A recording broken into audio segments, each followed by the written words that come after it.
Hey, you guys. It's Nita, your favorite diva, and I'm back with Monique Nicole, and we are here to do Real Housewives of Atlanta. This is a little catch up session, so we're going to be doing episodes 2, 3, and 4 in that order. Shout out to Mama D. Hey, in that order. Yes. Hey, Mo, say hi to the people. Hey, Greta. Hey, people. Good to see y'all on this fine Friday evening. Yes, ma'am. You can hear us okay, Greta? Put a 1 in the chat for me. Make sure. Let me share it real quick to my peoples and make sure we're all up in here. Yep.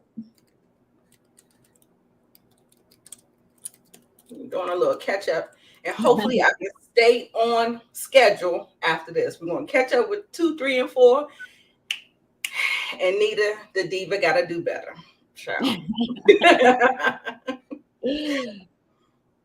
Okay, so yes, thank you so much, boo.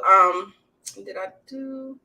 Okay, shared it. Oh, I'm already on Facebook. Duh. Okay, anyway. You shared it to Facebook too? Hmm? You shared it to Facebook? Well, I'm actually streaming on Facebook, Twitter, and on YouTube. So Okay. yeah, I got it all hooked up. Yes, you better teach me some things. Okay, you guys. I had to go back. And talk about episode 2 because episode 2, baby, when I tell you Ralph got on every last nerve in my body, I'm trying to tell you every last nerve. I So. can't stand him. I cannot stand that man. Like Girl, I mean, their first textbook. their first season, last season, he already showed us some of the signs, but baby, this season we're really seeing it on full display. Right. And yeah, he definitely he is giving us textbook narcissism at its finest. Gaslighter, manipulator. Girl, no. Liar. Bad liar at that. Not even a good liar. Terrible liar. Look, I need to get the candy. Woo! I don't have it uploaded. Hey, Tiffany. Thank you, boo. The lies. You look so nice. No, I can't skip over a compliment, boo. So, girl, it's this good ring light your sister got. I got it cranked all the way up because you see Nita came in light and bright. Goddess like with her white on. I need to get back. I need to push it back a little bit. It might be too bright. It feels like it's too bright because I am not this light in real life. It looks really nice. Just like, thank you. Peachy. I'm giving peachy vibes. Yes. I love it. What did y'all think about the Real Housewives of Atlanta, episode 2 of season 14? Are they giving it? They're giving it to me. Let me get a refresher. I'm looking online. So season 2. Wow. Episode 2 was when Drew and Ralph were having I'm trying to think. They were still arguing about the assistant situation. And that's so when he surprised her, right? And she got all dressed up. Yes. And went and he ruined the dinner. Yes. And he said he flipped it on her with the Jedi mind trick and said that she ruined the dinner. And the thing is, he actually brought up the therapist, Dr. not Jeff, whatever the name is. He brought up the doctor's name. He brought up the stuff that was said. And that's why Drew was like, oh, we're going to talk about what the therapist said? Okay, well, the therapist called you a damn maniac. So what's the he's the one that took it there and then got mad because she repeated what the therapist said. Mm-hmm. Girl, what he was doing, he was trying to flip the script, get into her good graces. He tried to paint himself as the good guy, the knight in shining armor. I'm going to whisk you off and I'm going to do all this romantical stuff, and then take her to this place. I'm like, okay, so first of all, he took her to a warehouse. What? It wasn't a warehouse, was it? It wasn't a It warehouse. was. Oh, they said it was some kind of warehouse, where they have clothes or something. Something. It was some. I think it's a showcase, like a museum type showcase type warehouse. But even still, the way he was acting, you thought you took me on a helicopter ride, and we went right, and we was like somewhere in Paris. The thing is, the thought was nice. What he did was, having the outfit, having the glam, like that was I feel like the lead up was really getting the car service for her, the candlelight dinner. I really think it was nice. He just ruined it with his mouth and his manipulative ways. Yes. And then, so he's like in control of this whole thing. He's like setting up, and then he turned the tables on her to the point where, pulling up the issues. And then she didn't want to gloss over the issues because I think she felt like she knew what he was doing. And she was like, yeah, this is great and all of that, but we still have some things. Can we possibly try to talk about it and work it out? And I because of their communication style, maybe that wasn't the right thing to do. But for the most part, for me, I felt like she kind of handled it right. I mean, it was cool. Like, if everybody is cool, calm, and collected, we could just talk about these little issues, right? So this is probably the only time I'm going to partially agree with Ralph. I get his side too. I actually agreed with him. I felt like when she started talking about the problems and he was like, oh, can we just enjoy the night? Yes. I really feel like that was her cue. Like, you know what? That was the cue. Table this for tomorrow, the next day. Let's just be fake for a minute. Let's just enjoy the day. You know what I mean? Like, let's just enjoy the moment. Be present in the moment. Exactly. He didn't communicate it the best way, but I think he was really like you just said, let's just be present in the moment. Yes, we have a crap ton of issues, but let's just enjoy it. Enjoy the moment. Absolutely. And that I can throw him a bone, a small bone. I can throw him a bone and say I kind of agreed with those sentiments as well. I definitely will too. I do agree because he did say kind of let's table this. Let's not talk about this. And so since he said that, I think I would have honored that. And I'm like this, it could go left. We can talk about it later. You know what I'm saying? For me, as I'm getting older, and this is a big thing for me, like I feel like when people say like don't talk, like just not right now, I respect it because I know me, if I'm not in the right headspace that day, us talking about said issue might go left. So just let's table it, catch me at another time. Because you know what I mean? It's just, let's table it. So that's just that's my personal rule of thumb. Totally agree with that. Dealing with people and with myself. Just let's table it. And just like if you want somebody to respect you, then you kind of respect their wishes as well. So definitely. But then we wouldn't have nothing to talk about. So it's a reality show. I feel like that is something that as viewers we have to constantly remind ourselves. We get so into it. We have to remind ourselves, look, y'all, it's a reality show. Right. It's not always gonna be logical. Right. Like, we have to be like, it's not always going to be logical. It is a reality show. So absolutely. Okay, so thank you, Tim. Put those like buttons. Click those like buttons, y'all. And he kind of like turned the tables on her. She got upset. She was crying, and it seemed like he wasn't even fazed by her tears. To be honest, I was like, oh dear. I didn't like that at all. I didn't like it at all. I felt bad to see her cry. I didn't like that either. Yeah, but like I said, I'm kind of with that small bone with you. Like he said it, and like I said, like same thing. Like sometimes people don't respect people's no's, but you want them to respect you saying no, but you don't want to respect. You got to give the same. You know what I'm saying? So yes. Totally agree with that. That's a great assessment. Okay, so we kind of jumped right there because I knew I had to talk about that because that was the hot take of that episode. Yeah. Yes. I was like, girl, Drew, run. Because at the end of the day, even if she did discuss it, I still felt like he started to attack her. He started to Sure. I just really don't think he handled that well, even though they still went down the rabbit hole or whatever. He So don't I didn't handle nothing well. The same way he didn't handle Tampa well last season. He don't be handling nothing damn well, to be honest. Exactly. Yeah. So that was their anniversary date. I think so. Was it anniversary? Or was it a surprise, like a random thing? I can't remember now. No, I saw anniversary. Yeah, it was at his tailor shop. Mm. Like I said, you would think he then rented out something and like shut the restaurant down and we do girl, no. Anyway. Ooh, Jesus.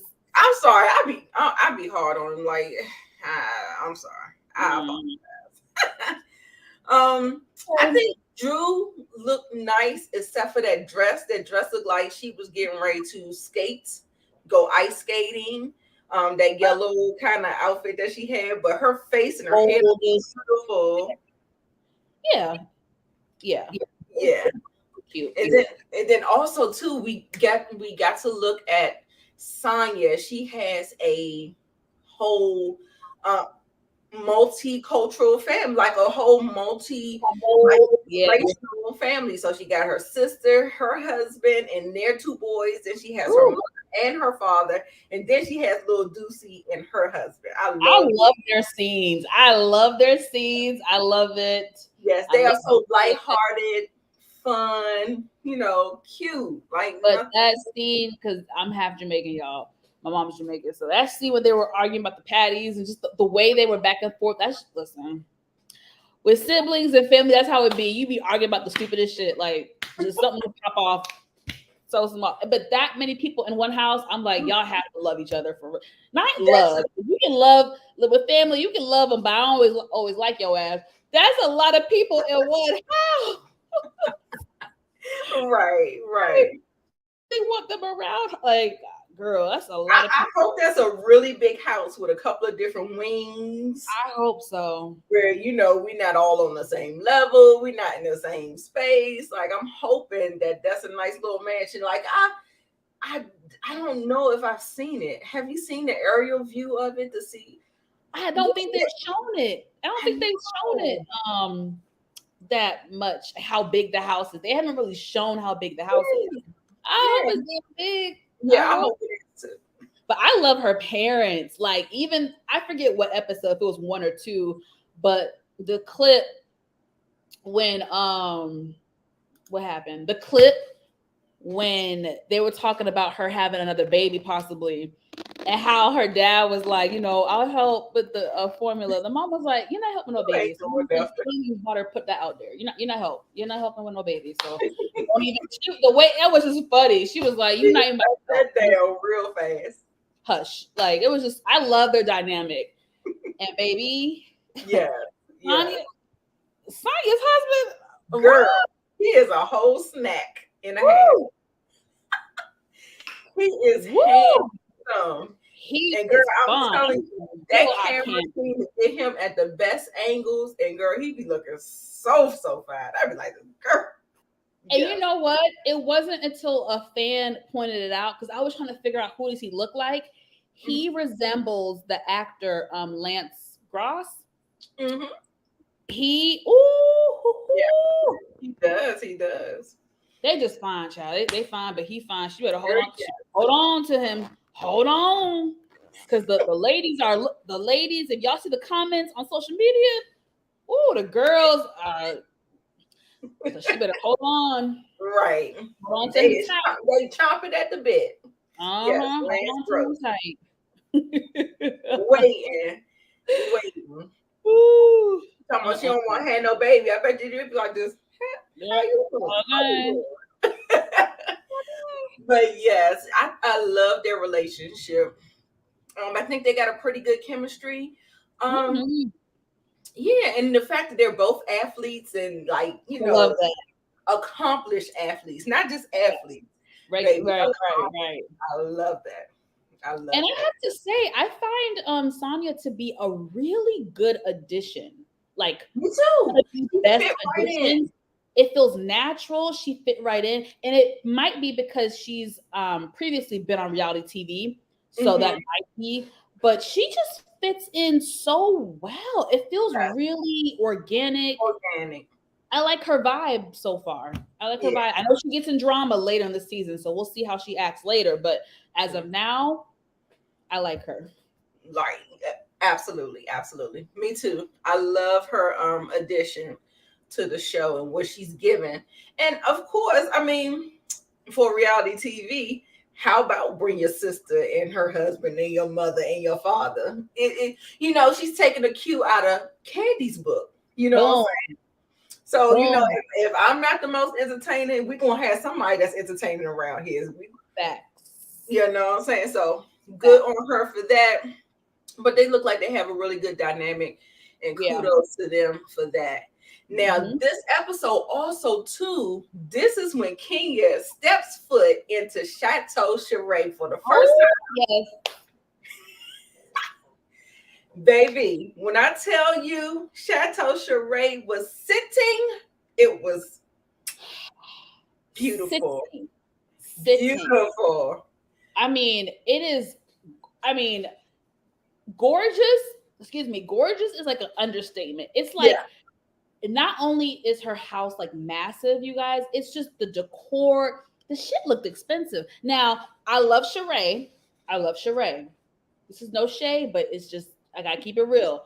I feel like everybody wants to question Marlo and how Marlo gets her coins, but I think it's funny that nobody's questioning Sheree. The thing is, at least Marlo has consistently been on this show for the last 10 years.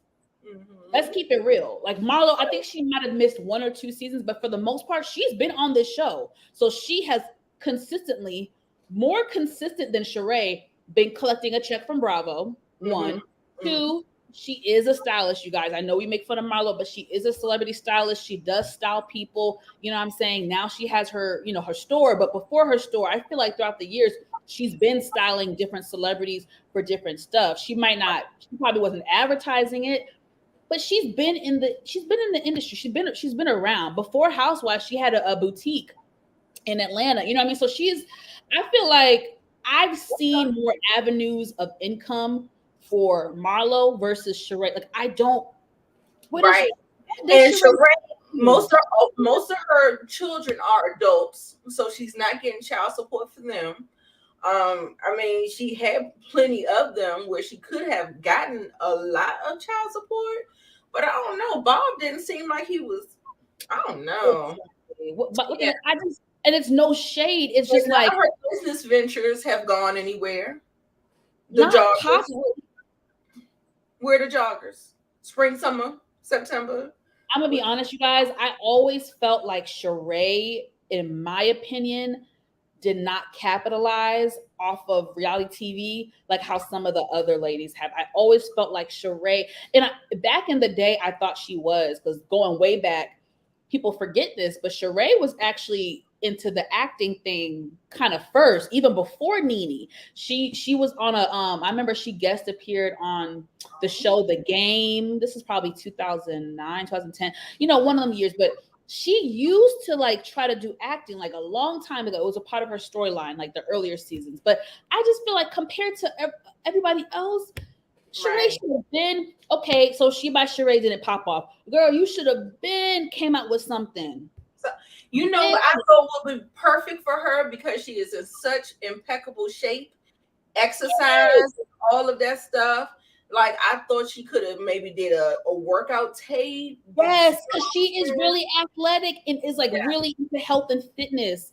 Like I just feel like Sheree. So everybody want to question Marlo, but over the years, I've always looked at Sheree like, what does she do? And I follow her on Instagram, y'all. I just haven't over the years. I have not seen her do anything. I mean, Portia got a damn bed sheet fucking line. Like, bitch, there's so much shit you can fucking do.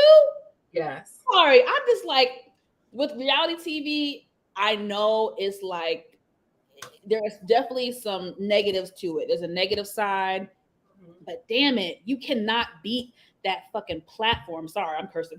Right. You cannot beat that platform. Right. And what that can do for your career and the exposure you get. Like to see Sheree on this show for years and not really capitalize off of it is just like, right. So when I see her house, at first I'm like, oh my, it's amazing. But then I'm like, what? The only thing I can think of is that she went into a tremendous amount of debt to get that done.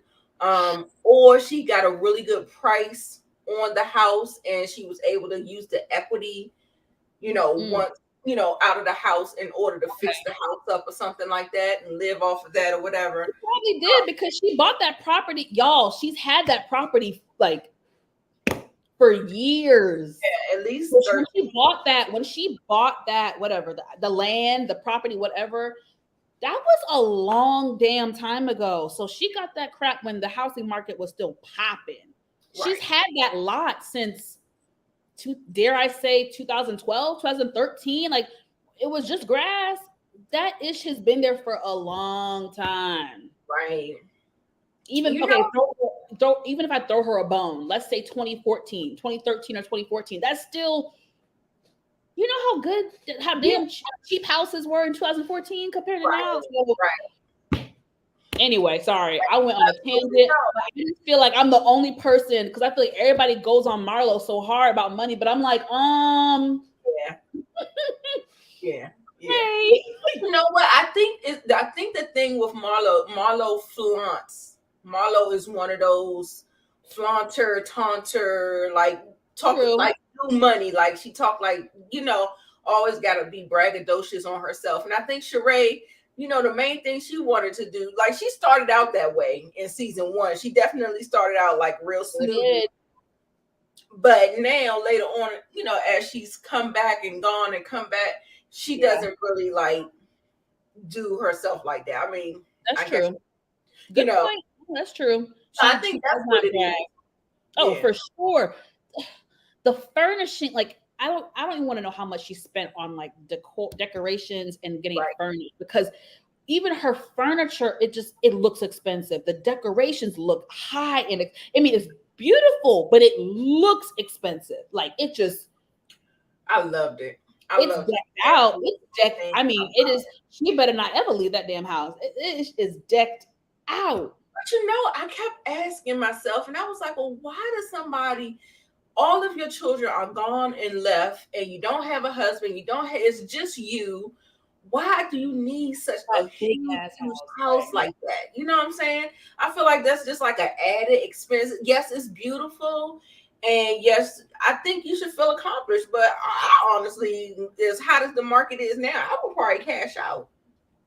Because I think she could pay off all her debts and all that stuff and still get a pretty little coin on top of it. So I don't know. I just feel like one woman does not need a house. There's just so much house. Like you said, she kind of waited. It took a long time to be built and finalized. Her kids are gone. So that is a lot of house. I would be effing lonely.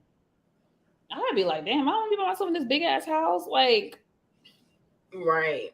I mean, I know her kids. I think Cairo, or I can't remember which one's older, if he's older than the daughter, but I think one of them is about to be done with college, if not already done with college. So it could be maybe one of the kids did move back, because you know how it is when you leave college, you got to figure your stuff out. So you know what I mean? So, but other than that, she's really been by herself the last couple of years in that house.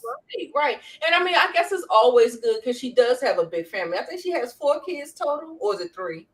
3. Okay. It's always good to have space for your children to come back, maybe for holidays and stuff like that. So, I mean, I ain't saying like downsize to a condo, but at the same time, a whole mansion, yes, the maintenance. Can you imagine trying to heat that whole house, trying to, cool the whole house off? You know what I'm saying? Like, that's excessive. It's Kira's comment had me cracking up. Oh my God, girl. And she might need to. I'm telling you, these people need to start bringing other people in. That's gonna make the show juicier. You know what I'm saying? I think her mom lives with her, but her mom, I think, is having some issues. Remember, I don't know if y'all remember, but like a year or 2 ago, she was missing. Yeah, she might have dementia or something. So I think I saw her mom that first episode. There was like a quick little clip of her, just like 2 seconds. Just, but even then. Right. But anyway, I'm gonna get off Sheree before y'all think I don't like her. I love Sheree. I have a couple questions. That's all. Okay. So then also too, so Sheree tells Kenya about things that Marlo's been saying, about her behind her back. And so, they're talking about the white refrigerator and how Kenya is. This is after Marlo's event. Yes. Right? After Marlo's event, yes, because they were being shady. And I'm sorry, they were being a little shady. They were. And they knew it. They knew it. They knew full well. Marlo can't handle that because she be, that Marlo just hits below the belt. She don't really know how to throw shade. I mean, she be throwing shade, but it'd be like below the belt shade. But so then, so after Sheree tells her that information, Kenya also too gives her a little bit of tea about Drew's assistant and what she has said about Miss Sheree not paying her bills, owing somebody money, the typical messy thing. And baby, when I tell you Sheree, she got in her feelings, baby. And them producers, I love the producers. I love the editing on this episode. They started pulling up all the blog titles and boop, boop, boop, boop, boop, boop, all of I was like, damn, I forgot about that. I said, oh my God, they're so shady. I said, oh my God. That was a mess. But yeah, of course, they stirring the pot, they getting all the information and all that stuff. Stuff like that, I don't find that entertaining for me. Like, that doesn't do it for me because it feels so high school. It feels so, whatever. So I don't have too much to say about it. Like, I'll have maybe something to say about it once we get into the confrontations of it all. But, just the gossip and stuff like that, girl, I ain't got it to give for that. You have anything to say about him? That damn assistant, which we'll get into later. So he, it's that damn assistant is the problem. Okay, so then also too, this is the episode where Marlo was sending her nephew off to homecoming, right? He looks so handsome. Monty actually fits her. She actually she does a good job. What she reminds me of is somebody who wasn't treated well in their childhood and they're trying to give the children what she would have wanted. Never had. Yep. Yes. Mm-hmm. That's what she's giving me. That's the same thing that Kenya is giving me with her daughter Brooklyn. Yes. She was never treated like that. And so she spoils and loves on that little girl so much. It's sweet. I love to see it. I just hate that sometimes when they get older, it's not appreciated, it's not reciprocated. And that's a whole nother rabbit hole. We're not gonna go down because we're gonna stay present, okay? So we appreciate all the love and all that stuff. I loved it. Just it's so nice to see the softer side of Marlo. And the thing with Marlo, I don't know if viewers have caught on to it a couple years ago. Marlo, it really is deep down, she is a sensitive person. She is sensitive. You can tell sometimes, like, I think when the ladies say stuff, it does hurt her. Like, it does. She tries to put a hard shell, but it does hurt her. And I feel like she's kind of like me in the sense of, like, she cares what people think and say about her. I know in society they're supposed to say, you're not supposed to care, but no, she cares what people say about her. And I can see it. I don't know if other people can see it, but I can see that soft side to her where, people's comments do hurt. So when the ladies were critiquing her, sidebar, when they were critiquing her at our party, it hurt her feelings. I know it did, but she don't know how to say it. She just knows how to, like, fire back with insults, but down. It's like a defense mechanism. It's like a defense mechanism. Yep. All she do is just come back just as hard, what I'm saying? As hard as she felt hit, that's how she comes back, so it's not. Yep. You know what I'm saying? Yeah, I've noticed that with her, but it was so nice to see her with her nephews. I know she loves them. And I think they're gonna have a beautiful relationship even when they get older, just because of the situation. They're probably gonna always view her as the person that kind of like saved them from, not not such a great situation. So I think, she's gonna have to go through the terrible teens and all that, but I think when they get older, they're still gonna have that like love and respect for her and be thankful for what she's done. Fingers crossed, because I hope. Sometimes kids get very entitled and they go somewhere. You be looking at them like, who are you? Like, right. That's true. It's true. So you don't never know. So we'll see. But like I said, fingers crossed. I hope so. Fingers crossed. Yeah. What do we want to get into? I think I just want to touch on Candy and Todd. Okay. Their storyline seems to be coming up in every episode. We'll, get into it a little bit more. Yeah, I got stuff to say about that later. Yes. Okay, so it's talking about this. I don't know which came first, but I know that Todd brought up this whole condo that he has in New Jersey, and Candy ain't feeling it. She's not feeling it. And so I think we all seen the episode. I don't have to keep on recapping it. We're just catching up. So I'm just going to say I'm seeing Todd on this particular point of view. This perspective, this point of view, I'm Todd. Candy sounds very selfish. She sounds very, I don't know, just real self-centered, like not seeing the bigger picture of it all. Like, I think that there are other options available. Like, even if you're talking about repackaging a gift and giving it to you, no, that's not what this is. That's not what it is.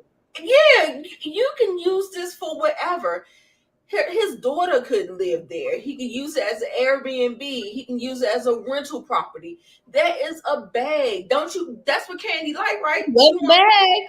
She want to get to the bag, right? So, yeah, so I'm definitely Team Todd on this. And I see you agree too. Girl, I wanted to jump through the scene. This part and episode, whatever, 3, 4, whatever, that other episode. I wanted to jump through the screen, and let me disclaimer: Candy has always been my favorite Atlanta housewife. I still feel like she's still my favorite, but even the favorites, people are people. She got her flaws. And what I'm seeing with Candy is, even though I think to her core, she's not a selfish person because she gives back a lot to the community, to her own family. If she knows you, cares for you, she's going to hook you up. She's going to help you out. So she's very thoughtful and caring like that. Yeah. I do feel like in certain situations and case scenarios, she does display selfish tendencies. And I do feel like in her marriage, like, honestly, the outside looking in, you can always kind of see things differently, right? Right. Candy girl. I don't think Candy realizes how blessed and how lucky she is that Todd is still with her ass. And let me explain. I'm not saying Todd is perfect, but what I'm saying is, let's look at it from Todd's perspective. Since the moment he entered that relationship, he's been catching hell. Remember all the hell he took from Mama Joyce, all that shit that he put him through. A lot of men would have dipped out. A lot of men would have. But the fact that he did not give up and he stuck through it, and his mom died, and it's like he didn't let the resentment build up. Like, he persevered through a lot of the stuff that was stacked against him. Yeah, right? That's true. Then he got to deal with the public perception that, Candy's the only one that make money. And I'm like, y'all, it's so just disrespectful to me that we put him down like that. Like, Todd was making money before Candy. Mm-hmm. He made more money than any of us on this damn, any of the damn viewers. Like, he's been making money. So I hate that you know what I'm saying? Todd has to go up against so much. Right. And I just wish that Candy would see it sometimes from his perspective. And just like he always says, he's been saying this too for years, about compromising. Sometimes you just got to do stuff. Maybe you don't want to do it, but do it for your partner. And I feel like, damn it, Candy, you've been married for goddamn almost 10 years, bitch. You still don't know. You haven't learned. You're supposed to learn that the first 5 years of marriage. Exactly. I'm like, you ain't getting it yet. You haven't learned that yet? I really trying to go to counseling. You know what I do like about Todd is that he does not hold his tongue. But I like that he talks calmly. Yes. And he does not try to like be aggressive with her. Like, even he was just like, I just think that was just so whack of you to say something like that. You know what I'm saying? Like, he was just like real calm and cool. And he was like, why are you laughing like that? Like you trying to laugh it off. Like, he's trying to be serious. He's talking to her. And like, I guess she has like this nervous laughter. You know, a lot of people, just laugh and you don't know where it's coming from or whatever. I think I always want to call it a nervous laughter because I feel like she does that a lot. She does. That's just her thing. Yeah. Her high-pitched Mama Joyce laugh, yes. I just hope and pray that she gets an epiphany, because I don't want to see years from now they end up splitting, because like that's just really hard. Like, to be married 10 years now and like, or almost 10 years at least, and you still having to like convince your wife or your spouse that like sometimes in a marriage you have to compromise. Like, that's some shit you fucking learned the first 2 years you learn about. Like, come on now. So y'all been married almost 10 years, and Candy, to see Candy still struggle with this thought of compromising, and sometimes be like, I don't want to do this, but let me just be supportive. And the fact that she doesn't, at least, we don't live with her, so I'm not gonna say she never, but from what they show us, she doesn't do it. It does hurt me, and I know I'm fast forwarding, but I'm glad that on that New York trip, I'm glad the other girls were like Team Todd, because it showed her, maybe she didn't catch it then, but it showed her like, girl, you tripping. Right. And I love what Kenya said on that bus ride, when she was like, no, it wasn't her confessionals. I'm sorry. She said sometimes, because Candy's been a celebrity for so many years, she's so used to having things centered around her and her and her and her. Yeah. It's like, that's all it is. He knows how to get out of it. Yeah. So those were all valid points. I just pray Todd don't give up, because I know that shit is hard between Candy's stubborn ass, Mama Joyce, and y'all please forgive me. I know she's a child, but Riley be getting on my nerves. I'm sorry. She be like, no more. Riley, I don't, because I love Candy, y'all. I'm like a hardcore fan of Candy, but Riley be getting on my damn nerves. But you know what? Riley shows me that she was raised by Mama Joyce. She gives me a lot of Mama Joyce tendencies. She acts like that, like the attitude. She says, yes, the little shake. She says she definitely, because Candy was on the road. She was touring, so she had the baby. Mama Joyce raised that girl, and that's what you see coming up out of her. So, and Candy, because a lot of Candy, I don't know, man. It's the spoiling, but she also has this little, I don't know. I feel like Riley is just like, it's spoiled. She's spoiled, but she also has this little attitude. She got like this little nasty attitude. And I don't think she realizes it, but it comes off nasty. Is it condescending or like? I don't know if it is. I just know I don't like the way. Feel like she's better than, or she's higher than. Like, it feels come off right. Like, even a couple months ago, y'all, I was rewatching. I just got bored one day. I started rewatching Atlanta Housewives, like the old episodes. Which one day y'all got to do it, because it's like you forget so much stuff that's happened in the past. But anyway, this is back when Todd's daughter Kayla had just moved to Atlanta to be with them, and just the way Riley was, when I watched that back, y'all, I felt like I wanted to cry. Like, even though Kayla, I don't think she took it that hard, I got really sad, because it just felt like, I feel like Candy don't be checking Riley, because she don't check nobody.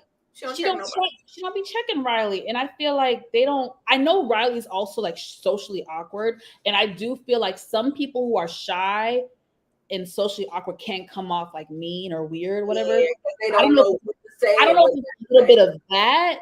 Yeah, but I didn't like the way they were treating. I don't like the way she was treating Kayla.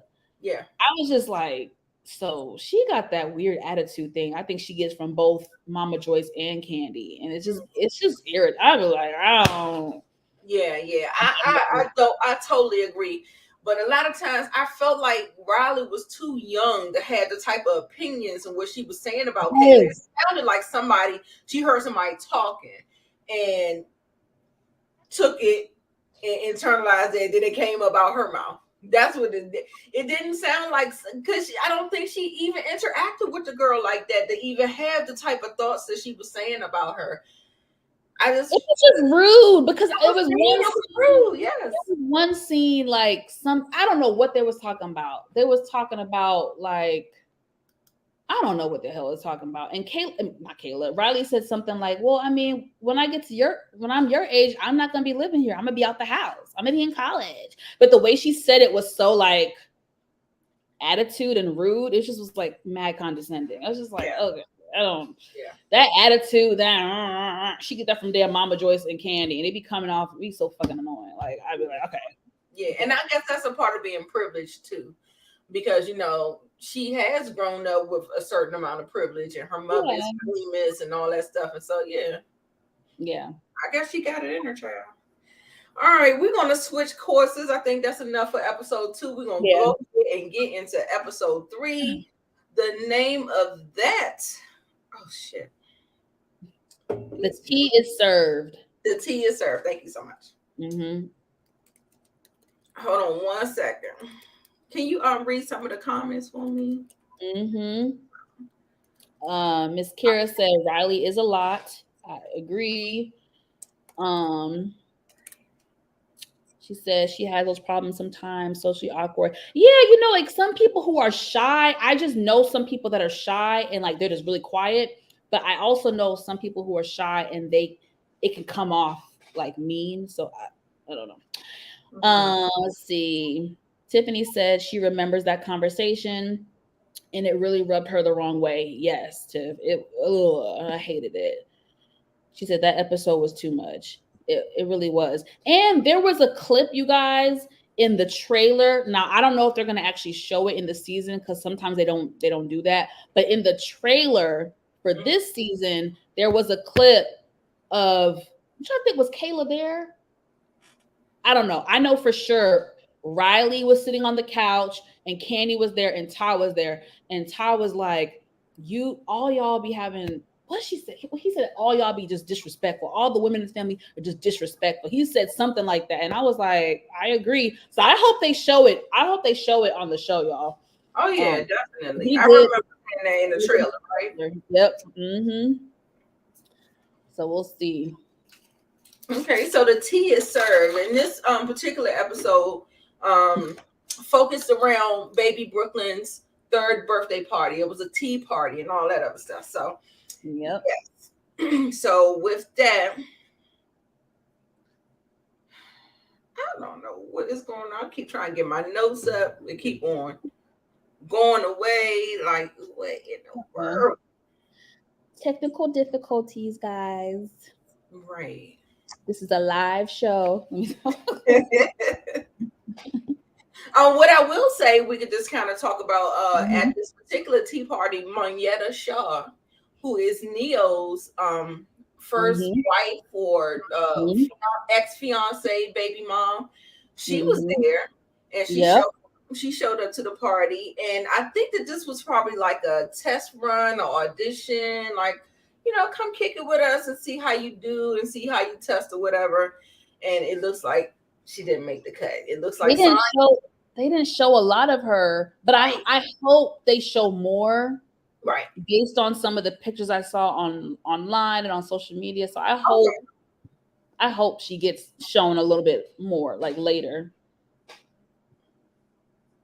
But she came in, she was like, "Oh, I'm underdressed." I was like, "Girl, yes." Like I think she had I think her kids had something else going on earlier, but I was like, "Girl." But she's a beautiful woman. Yeah. So since that was like pretty much the centerpiece of it, I guess we can just talk about that while I try to find. Yeah, because a lot. Yeah, so the funniest part for me I'm trying to figure out where we want to start first because there was so much happening. Can we just say how annoyed I would be at least if them heifers showed up that late? Now Candy was the latest. She showed up damn 3 hours late. She was coming in when baby Brooklyn was about to come in. I was like, God dang. Now Kenya had to pay a lot of money. I would be pissed because the longer the event, the more money. I don't think Kenya was expecting them to come that late. I would have been pissed. Like, y'all better write me a damn check. Exactly. But then how about if Candy was 3 hours late? Do you mean Brooklyn showed up 3 hours fashionably late to her own party? Like, what in the world? Like, I don't got time to be sitting around for 3 hours for the person to show up to their own party, girl. What? I sure don't. I don't know what was up with that. I have no idea what was up with that. But the funniest part to me about that whole thing, and some of it seemed produced, but I'll get into that. But the funniest thing is once the shit started hitting the fan, when that white lady got up and she was she was like, "This is a children's birthday party," and Marlo, she was like, "This girl, you know better." She's like, don't bring your white friends around no more. They don't understand what's going on. And then she turned to the lady that's like, "You're cool." That one white lady was like with her baby. She was like, "What's the tea?" She looked like she was entertained. She was like, "What's up?" Marlo said, "You're cool, girl. You can stick around, but that one, don't come." Right. Don't get me wrong. Let me just say this. I do like when it comes to children, I'm very sensitive in regards to like I don't like to have like profanity around children. Like I don't. So I get it. They talking about sucking dick and shit in front of a 3. I get it. I just think her outburst, her concern, I was okay with. Her outburst and how she fucking carried on like a damn Karen.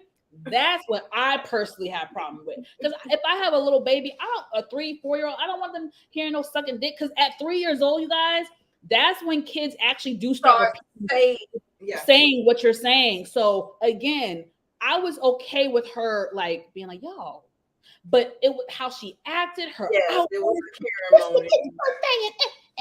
Acting like a Karen. That's what I personally have a problem with. Because it was a Karen moment. To do all that.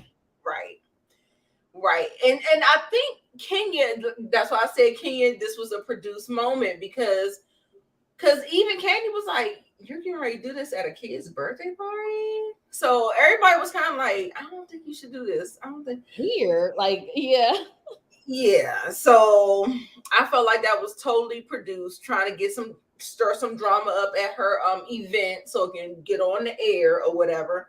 Not saying that it wouldn't have hit the air, but I know if you got some drama happening at your event, then it's sure to get on to the show. For sure. But I thought it was totally inappropriate. And okay, so what about the Candy suck dick in the locker room? Who said it? Who wrote it? It's Sheree for me. It's Sheree for me. Or Marlo. To me, it's either Sheree or Marlo. It's one of the two. It's Sheree or Marlo. Who do y'all think in the chat? Marlo or Sheree? It's either one of them. It could have been both of them, girl. Tell us in the chat. Tell us in the chat, honey. I swear, because for some reason it feels like Sheree has like some kind of wild hair up her ass for Candy. Like, I don't know. It's like it seems like every time she could say something, she says something. Like, not even she never does that. I feel like it's unwarranted, but she just always keeps trying to take shots at Candy. And I was just like, where is that coming from? So, okay, I agree, but I'm curious to like. Okay, I always wonder when they start filming their confessional looks because that plays a part in how they answer certain questions and how they act. So if they started filming the confessional looks after this incident, it makes sense why Sheree was throwing shade because she was probably still vexed at Candy for like.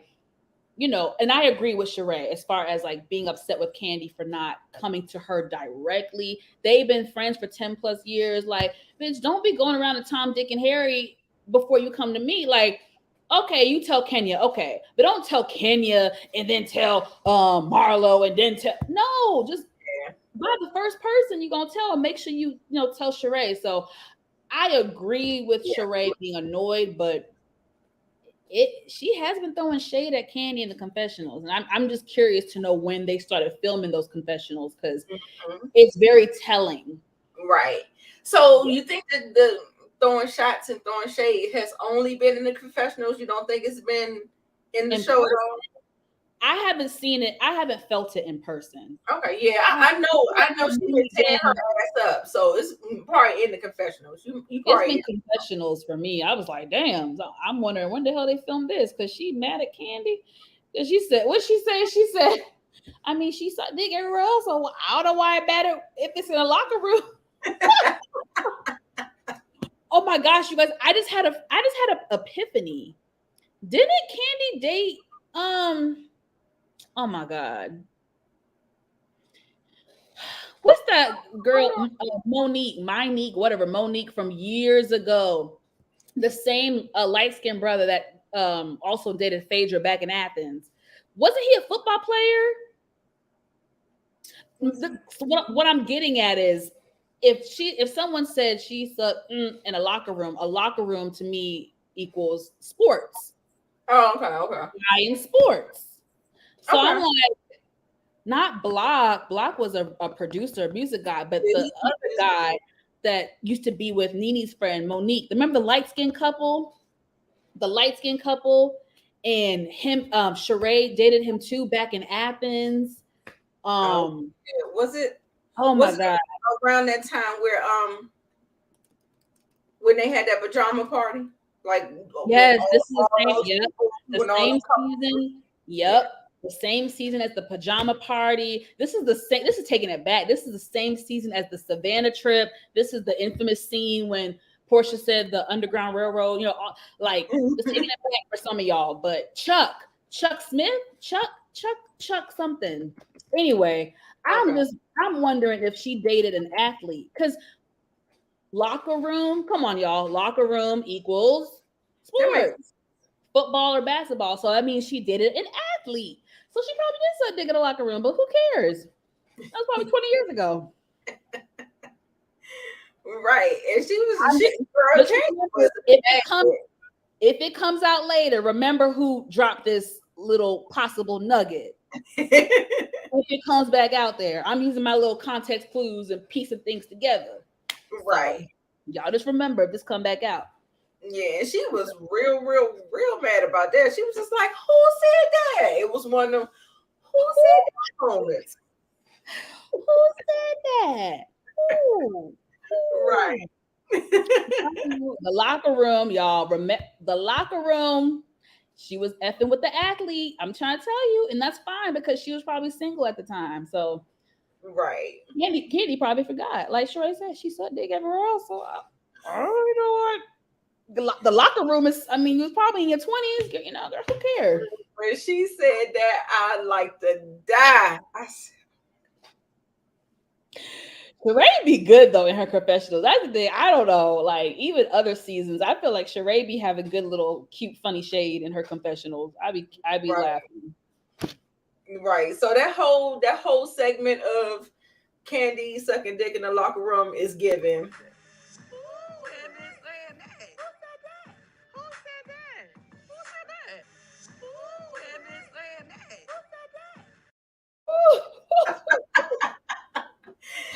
That's what that's good. That's never gonna get old, by the way. That is never gonna get old for me. Exactly.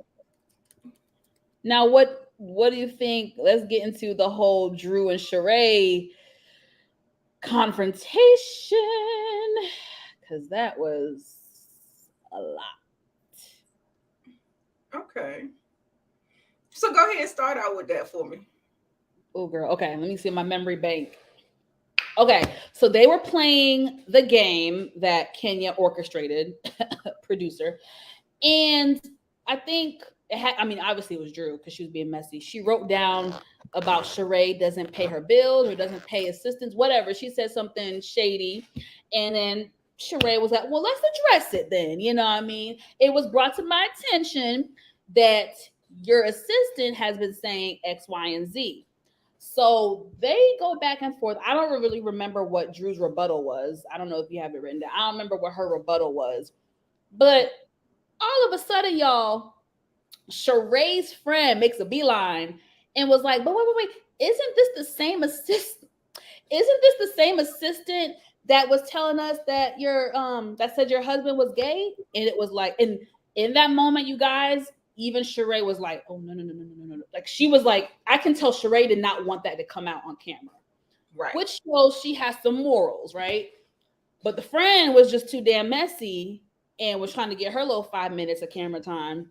Mm-hmm. So she let that out the bag, and y'all, it went downhill. It went left after that gay comment. It went left. Yes. So it almost came to the point where they were like hands in the face. Oh, later, yep. It got I mean, Sheree called her a ditzy bitch at the table, so it just it got serious. Yeah. It got serious. And I understand, like nobody wants somebody to talk about their husband, one. And two, I'm sorry, y'all. It's actually not a good look right now.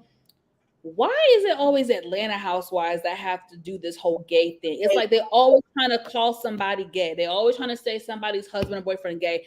And I don't like that in the Black community. We have to stop doing that. Now, don't get me wrong. If there's a brother who is presenting certain signs, address it. Because DL brothers are out there. Yeah. But as far as not for nothing, look at how the community acts. That's why they're DL brothers, because people want to shun them. People want to, make them feel like they're less than, and they're just like any other person. Right. And so, it's a double-edged sword, and that is why we have DL culture, because of the reaction of the women and the reaction of the men. People can't be comfortable living in their truth.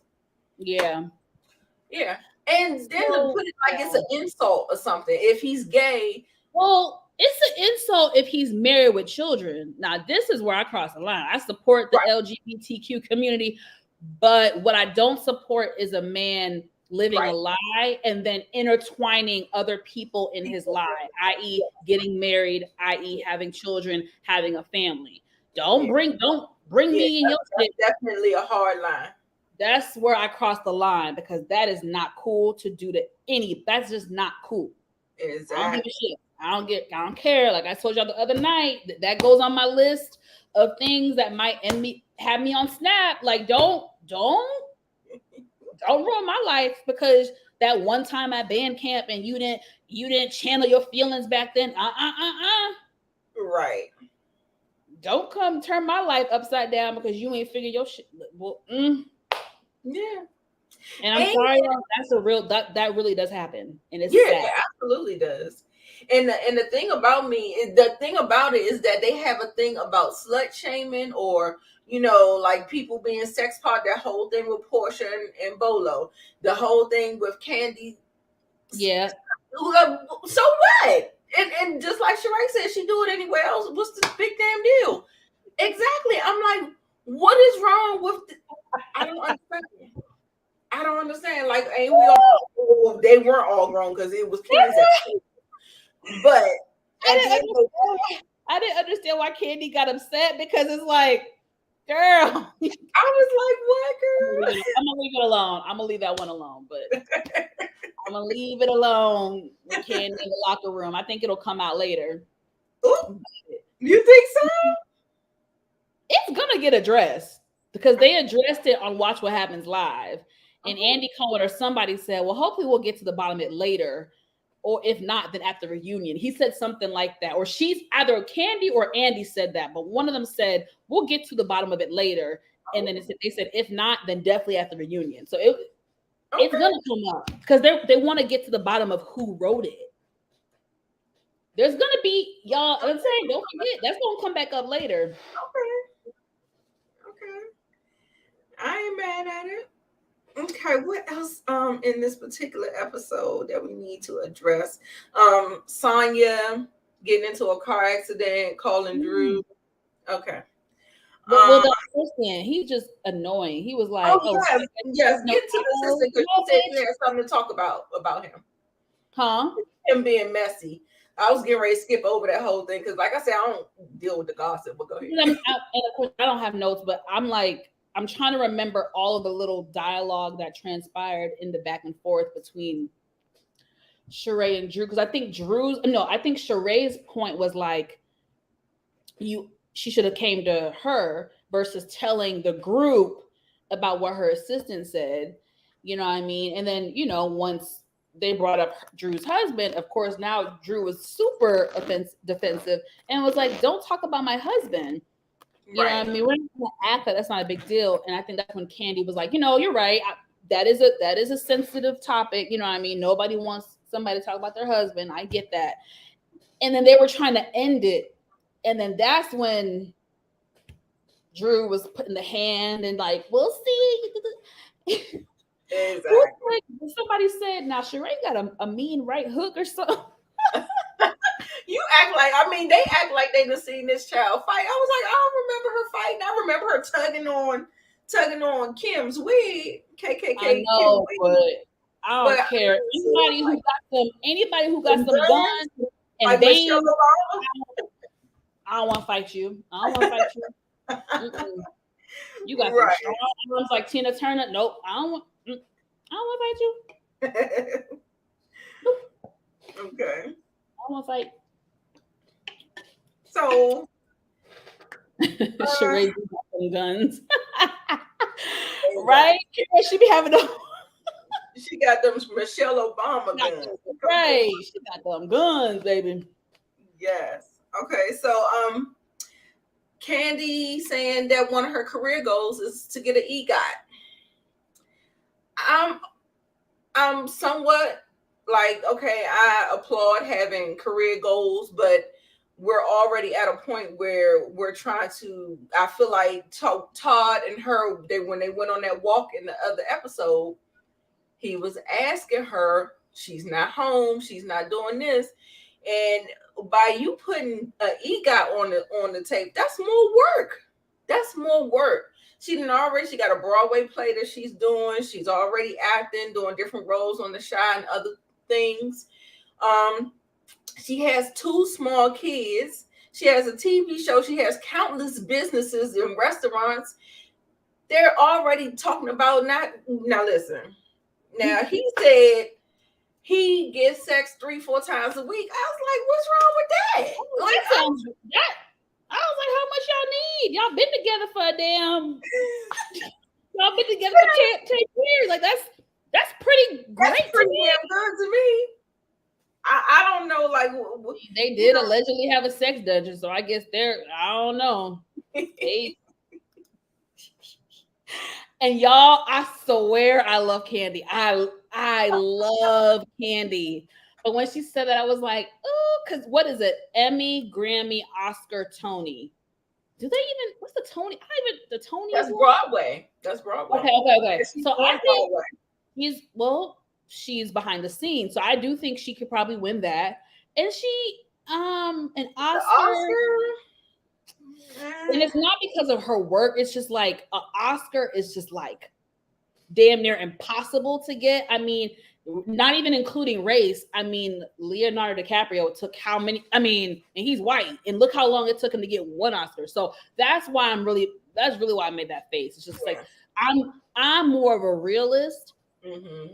I love that she's a dreamer and she execute her dreams, which that's something I definitely want to learn. I wish she would teach like a damn master class. But anyway, it's no shade to Candy. I love Candy. I just think an EGOT is like, I just feel like it's going to put more of a strain on something that's already strained, and so that's my issue with it. And I don't think it's beneficial. So, and she upset me with the argument. This is why I'm like, Candy, you're not making yourself look good. When she and Ty got into the argument, and he was basically saying, "You be gone for 3 months." This woman tried to equate her being gone for 3 months to him going away to Miami for a weekend trip. I'm like, Candy. She's talking about, well, at least when I go, it's for work. Bitch, it don't matter if it's for work or for play. You're still gone. You're still absent. So how are you going to compare your 2-3 month absence to his absence for a weekend or even 1 week. Right. I'm like, Candy, your logic, you don't be making like, how the hell does Todd deal with her? And Right. she has that type of logic. Right. Like, girl, you Yeah, compromise. it's very flawed. It's very flawed. Really It's flawed. given one-sided, like you want some kind of puppet that's gonna be there and do whatever you want, and he don't have autonomy. Girl, what? He's a whole man. Like, stop treating him like he a damn rag doll. Like, no. Yes. I mean, I don't know. I think she likes the power dynamic that they have, her being the more accomplished and stuff. And she likes that he's like, and the thing is, she likes security. She's a Taurus. She likes security. She wants somebody to be there. She feels secure with Todd. But baby, let me tell you, people, those tables will turn. You cannot keep playing with somebody and just always thinking they're going to be there for you and be, girl, no. No, one day somebody's eyes is gonna open. Then everybody team Todd. That's all he need to hear a couple of times, and then next thing you know, he get on a whole nother girl. He'll flip that script. We're not there yet, but you just reminded me. He said something like, "See, now if the roles were reversed, and if it was my time if I was getting this." You know what I mean? I wonder how you'd be acting. He said something, you know, I'm paraphrasing, but he said something like that on that damn bus, whatever, damn van in New York. I'm just like, Candy, ooh, girl. Yeah. You gotta wake up and have a damn epiphany because you look terrible. Like, you're looking like a really bad wife. Wow. Yeah. And like, it's not looking good. You are. She is. And I ride hard for Candy for years, but I'm just like, right is right, wrong is wrong. I don't give a shit if I like you or love you. Right is right, wrong is wrong. She being wrong in a lot of her ways, a lot of her thinking, a lot of her logic, like you said, is flawed. Yeah. And that's a good man, Savannah. That's a good man, Savannah. That's a good man. Yeah. He's cool. Woo. He a little sugar baby. It's not a sugar baby. Don't do that. Do not continue that narrative. Don't do that to Todd. I told you. All right. I'm gonna switch on over to the next episode. The next episode is what? The Big Apple Scrapple. Oh, hold on, my thing messed up, child. The Big Apple Scrapple. Baby. Yeah, Big Apple Squabbles. Okay. Yeah, so this is the most recent episode. And we're doing good on time. I'm proud of us. Okay. Yes. And don't forget, y'all, join me back at 10 o'clock for Game of Thrones. I got my girl Moochie and Miss K, and we are breaking down Blackwater. This is the penultimate episode to the finale of season 2. So it's season 2, episode 9, and it's really good. Come back and check us out there for Game of Thrones. I'm about to start rewatching it and catch up with y'all. Okay. Yeah. Okay. Now, this particular episode was real juicy. I actually like this. And I don't know. I want to say this was like one of the best ones out the 4 that we had. But I think the girls came and did what they needed to do. Kenya getting Ralph in his place.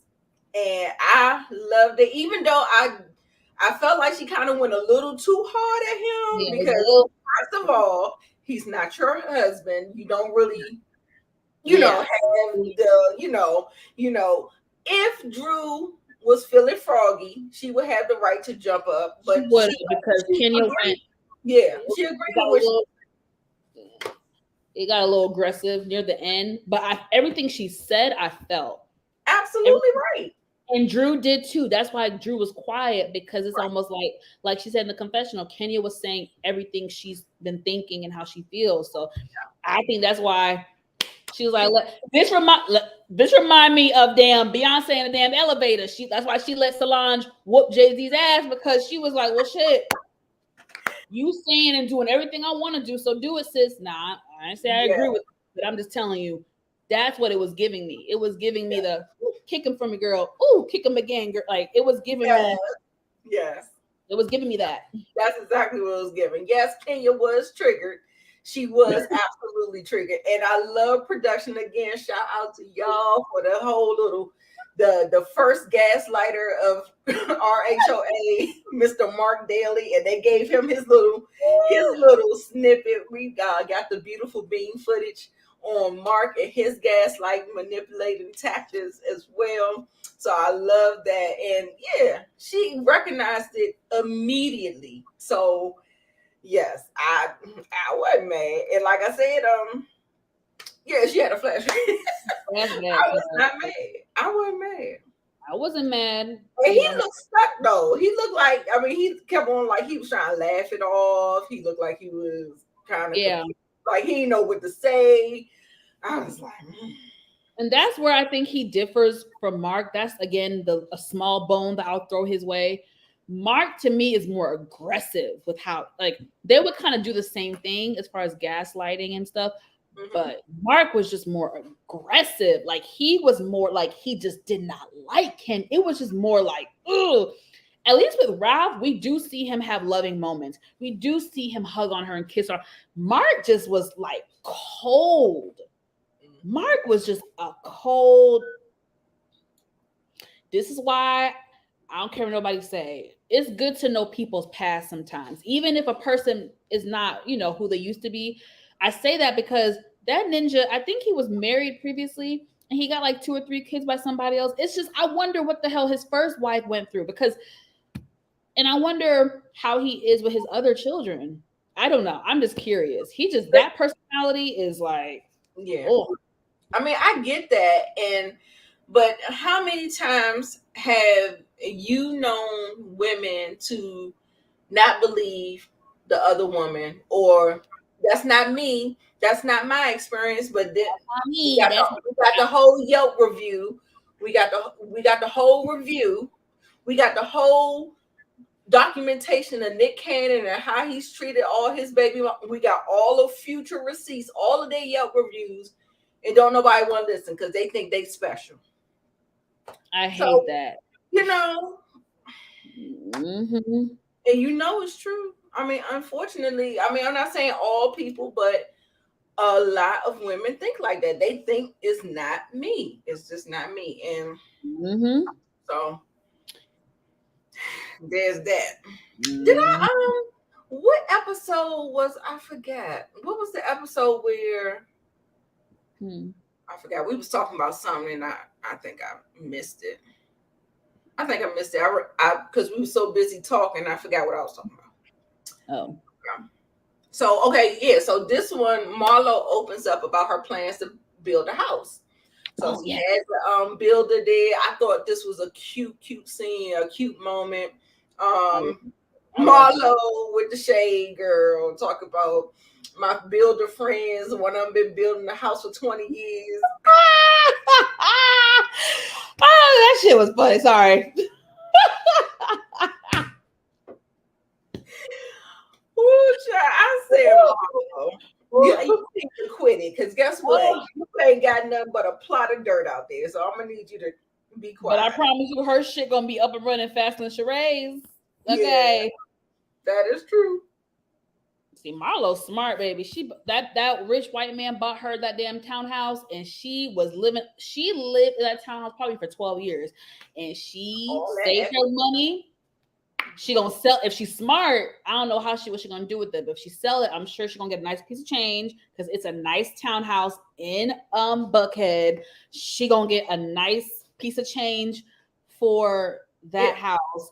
And where she's at now, y'all, Decatur, and she wasn't lying. The girls were being dramatic about the distance. Decatur, in distance wise, in reference to like from Buckhead, dare I say 20 minutes, 15, 20. So they was joking on her like, oh, you miss Buckhead, girl? You leaving Buckhead? She's like, I can't afford it. You know what I mean?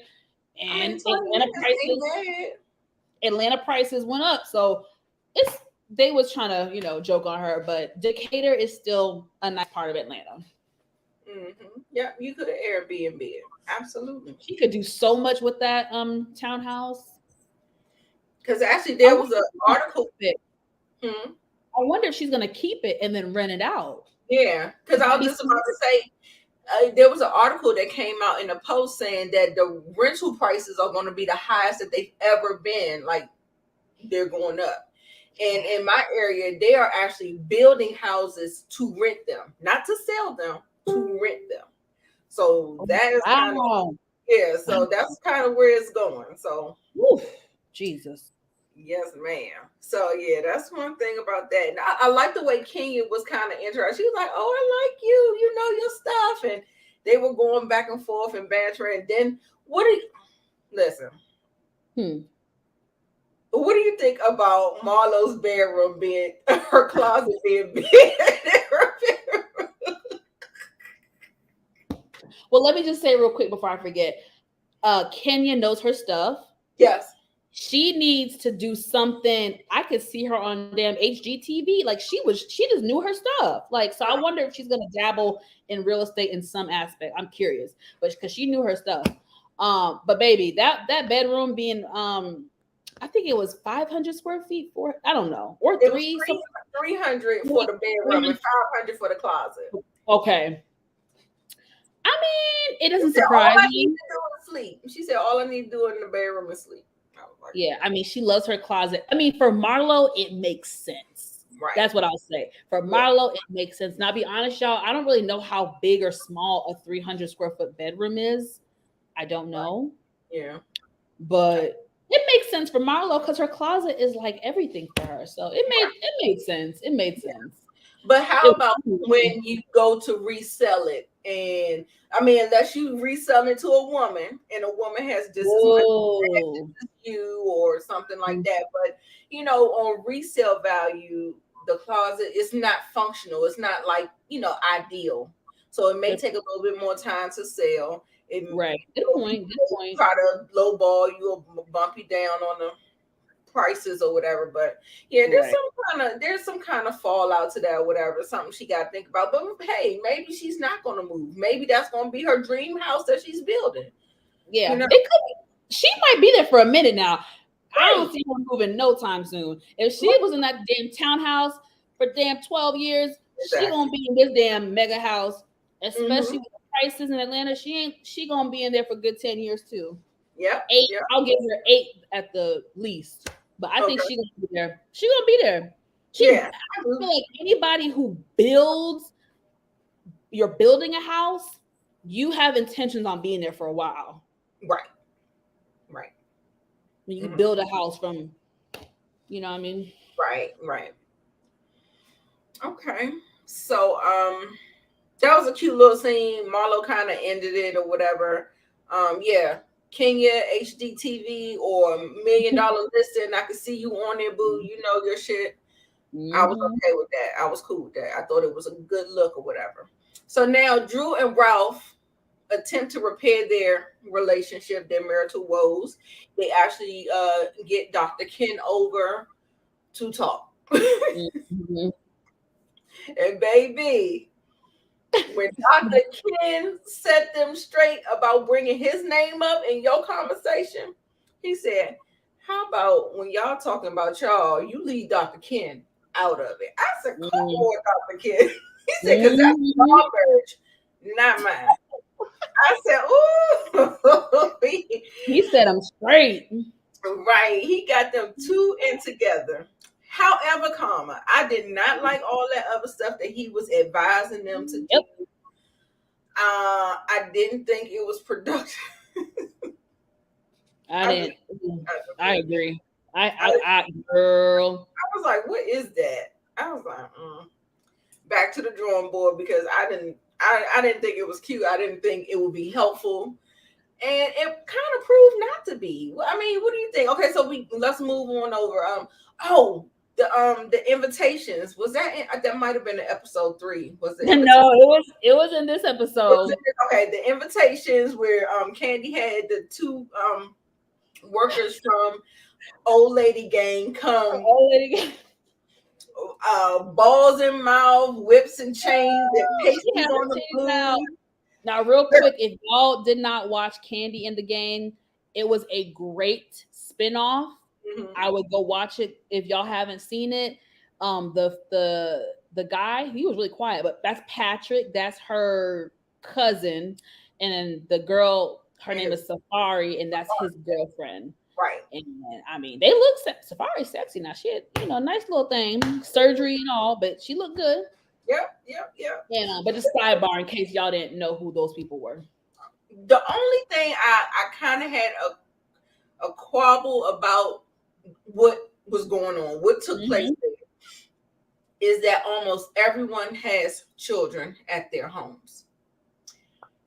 Now, I don't know if she knew that the kids wasn't there or what, but I thought it was a little inappropriate.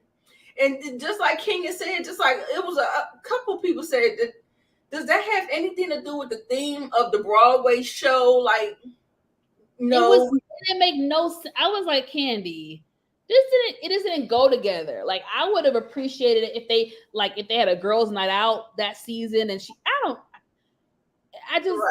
was a little off. Yeah, it was.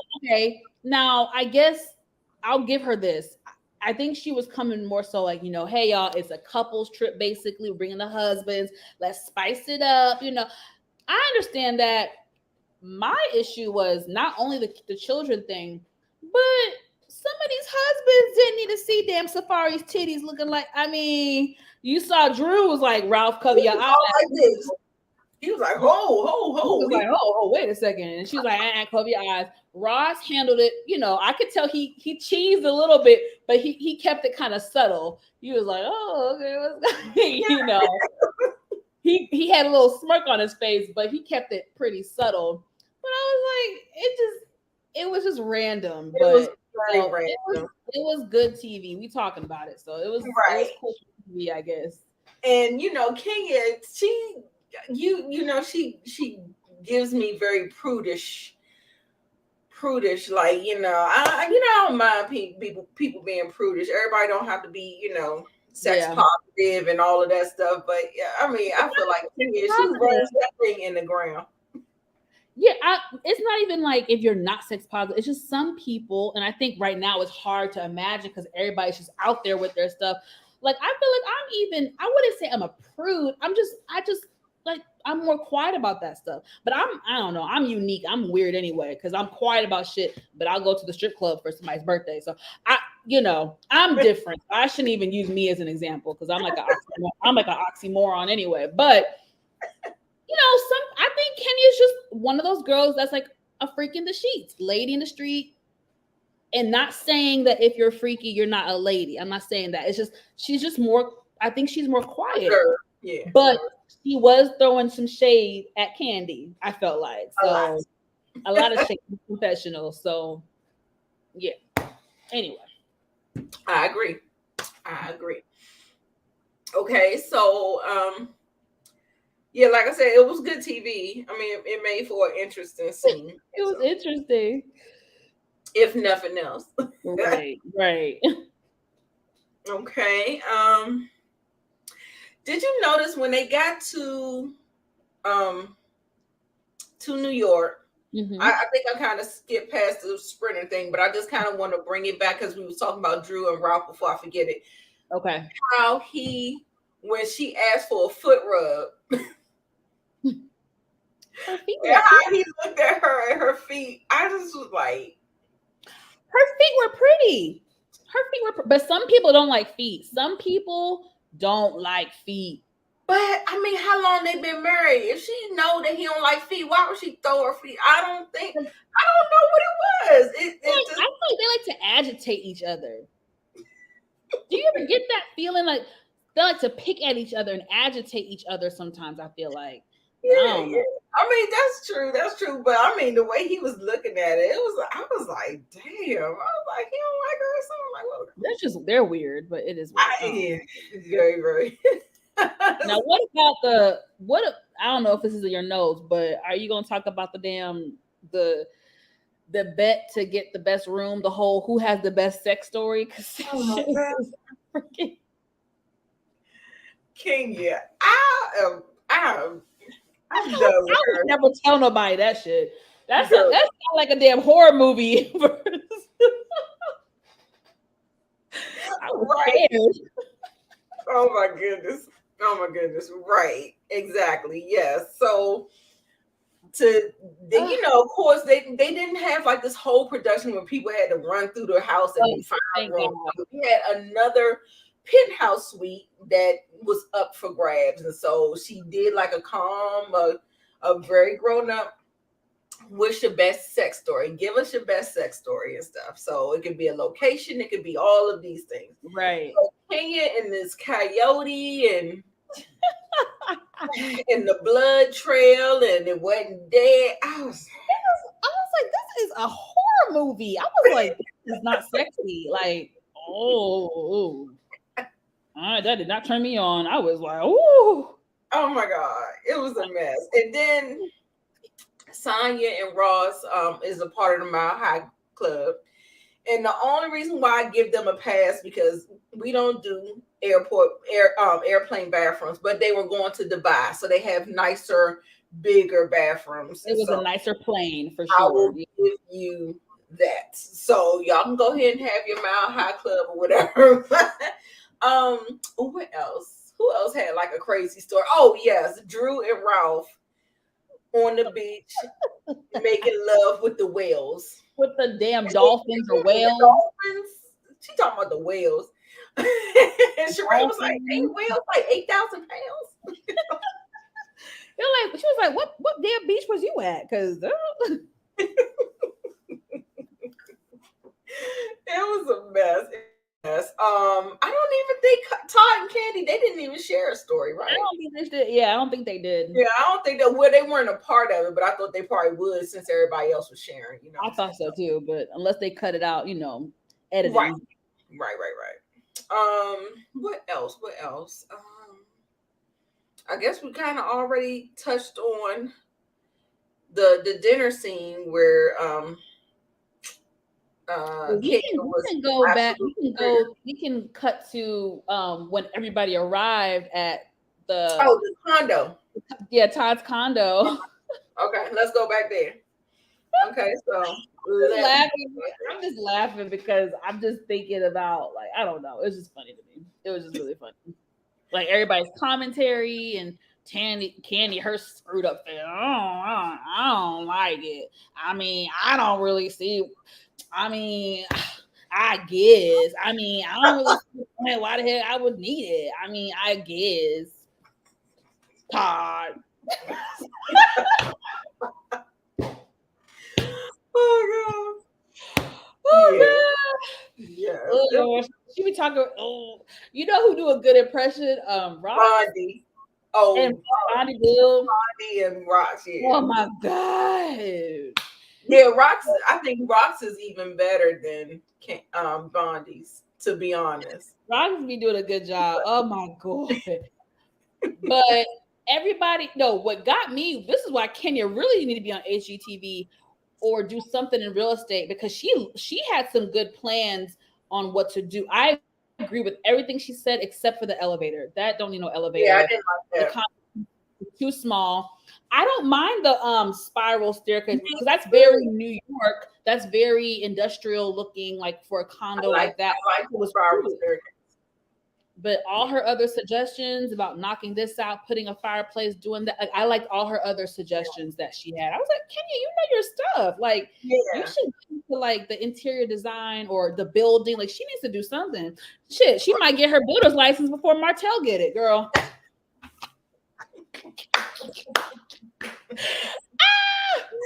Love and marriage people, you know what I'm saying? She might get that damn builder's license before Martell do, because she is like passionate. Yeah, she would be on it. Yeah. Woo, she's very passionate about real estate, interior design, and of course, her house is beautiful too. The way she did, She got that modern looking house and stuff like Yep. that. That is beautiful too. So she did that as well. So Yep. yeah, definitely. For And sure. so was this around the time where we were getting the whole team Todd team, Yeah. When and they were everybody there, yep, that's when you're right. Yep. That's when they were saying, yeah, I'm Team Todd. And then it carried over when they left and got back in the sprinter to head to dinner. That's when they continued to have those conversations in the sprinter. And Todd was really able to be even more vocal. And that, yeah, everybody was really siding with Todd. Yeah, I mean, because it makes sense. Like, I mean, whatever Candy stuff sounds very personal. Like she's taking everything personal and making it about her instead of making it about the bigger picture. And at the same time, he kept on talking about compromise. He was talking about it's not always about you. All you keep saying is I. Sound like I forgot to say this earlier. I meant to say Candy really is looking trivial because what they said, I think it was episode 2 when he was joking about this. This is an ex from 20 years ago. I don't give a damn about an ex from 5 years ago, let alone 20 years ago. One, who gives a shit? That was 20 years ago. 2, we married. But that was so long removed from him. I can see if it was a recent ex, like 2 years ago, but this is 20 years ago. And I don't know if y'all remember in the confessional, Todd joked and was like, man, when I moved into this damn house, she had already sucked and bucked and done all types of stuff in this house. She didn't even flip the mattress over. I thought that was hilarious. I was dead. I said, I'm like, Candy, this man agreed to move into your house even after marriage. A lot of men would have been like, no, we need to get our own. A lot of men would have did that. Todd didn't even do that. And that's why I feel like Candy is just too spoiled. She's been with Todd for so long. She must forget what the dating pool is like. And like the shit that Todd puts up with, I'm telling you, I mean, y'all probably know. A lot of men would not put up with Todd. Like Todd does a lot. He forgives a lot. He lets a lot of stuff go. Like I'm like, Candy, you really got the upper hand in this shit, and she doesn't see it. I'm like, Candy, how do you not see that he doesn't have the upper hand? I mean, that she does. Like, it's annoying. And like he said in the sprinter, he was like, I'm in your city. I'm in your town. I'm with you and your people. I'm with you. Can I get you on my turf now? Can I have something of mine, of ours on my turf? Like, she's being unreasonable. Just unreasonable. Yeah. So just being very, very unreasonable. And I don't know. I'm like, is she thinking with emotion, or I just feel like she's just being spoiled. Just like Kenya said, she was like, she's spoiled. Mm-hmm. And yeah, he was making total sense, but not for nothing. She's not no average chick. Not for nothing. Todd is with her. He does get perks to being with her and being on her own. All of those things. So it's not for nothing. There is some kind of back and forth there. But he's still a human being, and he's still a man. And he's got to be able to have his own stuff. She's even giving him gripe over the fact that he about to do I forget what the project is. He about to do a project without her. And she's like, you want, bitch, can he have something of his own? He wants it to be a success. Even though he's done it, people don't give him his flowers. He did a production on a BET show last year with Carlos King. What was it? Oh my God, I forget the name now. The girls, the encore, where it was the old R&B girls came to live in the house. It was Pam from Total. It was Aubrey O'Day from Danity Kane. They had Nivea. They had Shamari from Black. Like, it was a good show. Yeah, definitely at least half.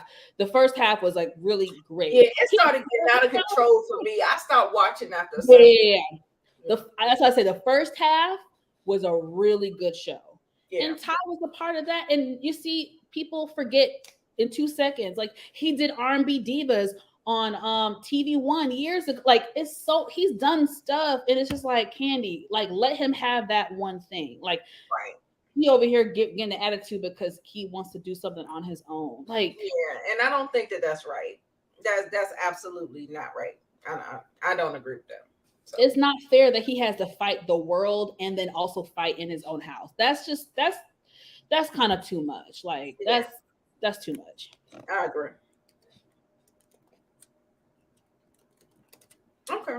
So any other points we want to jump on? I think we got through most. The only thing is the dinner scene, which we already talked about as far as like Ralph, Drew, and Kenya. But I think we forgot to mention something happened between Kenya and Mark. I think it was like she was gonna drop Brooklyn off, have Brooklyn dropped off at his place, and then he was gonna bring him back. And then he texted her saying what that he can't bring Brooklyn back to her. So now she has to drive to where he at. Oh, I didn't see that. Yes. I thought when they were saying, "Were you going?" Oh, to sorry, y'all. I'm over here spilling tea.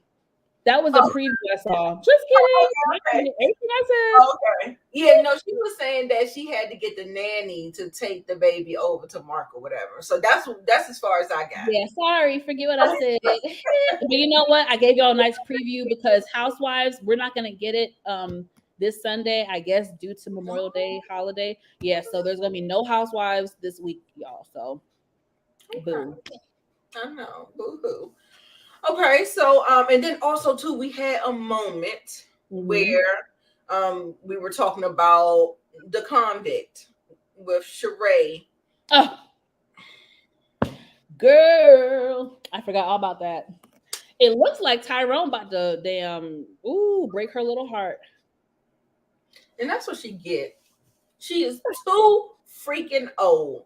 Now I can see if you was in your 20s, and I may give you a little grace if you in your 30s, but no. I only give her a little bit of grace because she had known him for years. So it's kind of like I think they had something already brewing prior. So I feel like we've all been guilty of like hanging on to somebody from our past or like giving an extra allowance because we've known said person for some years. I still think it was silly for her to hold herself out and wait for him. But I'm just saying it's not like she just met him. Like, you know what I mean? She had already known him she's already known him at this point in 2022. She's known him for 10 years now. Like she's known him for a long time. So I feel like she really thought this was going to be the one. And this is Tyrone from back in the day. And she too old. Not a whole 50, not a half a century. We can't be playing these silly games. We can't be playing these silly games. I'm gonna hold you accountable. You too old. I'm sorry. You might feel like I'm not. So for me, that's your opinion. I respect it and I hear you. My only thing is, I don't fault her for like giving him a chance because again, they had something already prior to him going in prison. What I fault her is her pausing, like stopping her love life for him, meaning because the way she was talking in the confessional, she said she had waited for years for this man. It's been 4 years. She'd been waiting for him. Bitch, you should have been out here dating. Like, I do not agree with. I feel like, okay, y'all had your little love connection through the phone. Y'all talking, right? I feel like the agreement should be I can date people. You know what I'm saying? And if when you get out, if I'm not in nothing serious, then we can definitely revisit this and we can see where this goes. But to hold herself hostage almost and not explore love in any other avenues, to not go on dates, to not now unless she lying to us, to not go on dates, to not I don't know. She was getting, women have needs. I don't know what she was doing, but the way she was trying to serve it to us was as if she'd been waiting for this man. Now, if she's been doing that, then yes, I think she a fool for that. And she fell for the okie doke. Did she? She definitely fell for the okie doke. And it looked like he broke her heart. I'm I'm keeping my mouth closed. But love after lockup. She should have been over there. Love after lockup with him. I don't watch that damn weird looking shade, but that show just seems too good.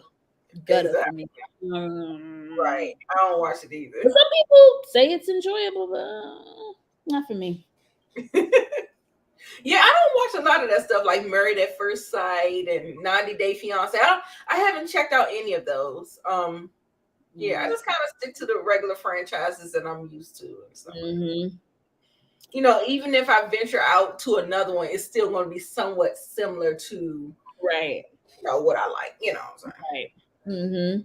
Now I will say, y'all, one of my guilty pleasures the last few years on the We channel is Marriage Boot Camp. I love Marriage Boot Camp, but I really watched the celebrity one. I really enjoy that. I ain't gonna hold y'all. I do enjoy Marriage Boot Camp, the celebrity editions. I do like those. Yeah, I do. I peek in and I watch them. Sometimes, if people that I watch review it, I don't have to watch it. I can just listen to what they say. Sometimes, you know, because like I said, a lot of times for me, that stuff kind of like works my nerves. So I don't really. Yeah. I'll be like, I feel you. I don't be wanting to be all judgmental and stuff like that. Yeah. I just be like, girl, I'm just go ahead and listen. I'm gonna listen to the recap. And we will keep it. Right. Yeah. So anything, do we want to kind of rate some of the episodes? Okay, come on, graphics. See what Nita be doing for y'all, girl. I gotta step my game up, honey. Put the graphic back up. Give it another 10, 15 seconds. All that hard work you be doing. Yes. Okay. Oh, you got a whole A. My edges are gone. Wait, go back. B. Now this is good TV right here. Is that it? Is not okay. Okay. This is not given, and y'all could have kept this. I give it a B for me. Okay. Yeah, I think all of them could have been a B. Well, I think 2 and 3 were B's. I don't know if I feel like I still kind of want to give this episode an A to me. Like, I thought this episode was really good. I can see why you say that. I can see why you say that. It's just my edges are. I feel like when my edges are gone, that means fire. Yeah. You're right. So that's why I gave it a nice solid B. But I will say, you guys, you know, my opinion, the first, I think the series or this season is starting out really good. I mean, the first episode, I was pleasantly surprised with how good the first episode was. Because historically, the first episode was a lot of fluff, a lot of intro, a lot of filler. But I feel like episode 1, we was getting some stuff. So I feel like this season is really good. It is much better than last season. I know last season it was COVID and it was a lot going on, and you know they were limited with what they could do production wise, traveling wise. I get it, but I think this season is off to a really good start. Like each episode, I'm entertained, which is really good. Absolutely. Any particular person? I feel like we already kind of, you got a little rant for somebody, you want to pull them to the side and say, hey sis. I think it's Candy for me. I think I ranted enough. Y'all probably think I can't stand her, and I love Candy so much, but Candy is somebody I just want to kind of grab and just shake. Like, please don't mess up a good. Wake up. Do not mess up a good thing, girl. Yeah. You have a great freaking husband. Yeah. And I feel like I don't think she realized how good she have it. And when I say that, y'all, I'm not saying Todd is perfect. I'm not saying you don't have his ways. I'm just saying all the things that were stacked up against Todd, all the things that he's dealt with, like a lot of that shit, I'm telling y'all, the average person, forget male or female, the average person would still have resentment for. Let's not forget, even their marriage started off shaky because the way Candy handled the prenup, giving it to him the last minute, making him feel pressured. It wasn't right how she did that prenup situation. Then Mama Joyce was just relentless with Todd, just so nasty to him. Put all these rumors out there. then called his mama all type of names. The woman done died. It's like so a lot of shit happened, and the fact that Todd is still here. Yeah. I'm just saying, Candy, I want to shake you. I love you. Somebody got to shake you now. One of your girlfriends need to pull you to the side and be like, sis, yeah, no damn marriage because your ass is stubborn, damn it. Right. Yeah. So really, I want to shake Candy and I want to shake the shit out of Ralph. Right. Right. She said Candy is blessed, even though I heard her restaurant is nasty. Okay, so I'm in Atlanta. Let me give y'all some tea. Okay. So, Old Lady Gang. I have only been there one time, and that was like back when they really was like popping and it first opened up. I went in, let me not lie, 2018, 2019. So the food before the pandemic. So it's good. The issue, and again, if y'all watch Old Lady Gang, you're gonna see what I'm saying. The issue with Old Lady Gang is they're not consistent. And that to me is their biggest downfall. When they said on the show, you can go there one day and eat the food and you can go the next and it not be the same. It is very true. I will give y'all a quick story. So, and this happened this year. My family went there because they were in the city. They went to Old Lady Gang, right? They ate at the restaurant. They said the food was popping. It was good. It was delicious. They wanted to take some home. So they ordered, something to go.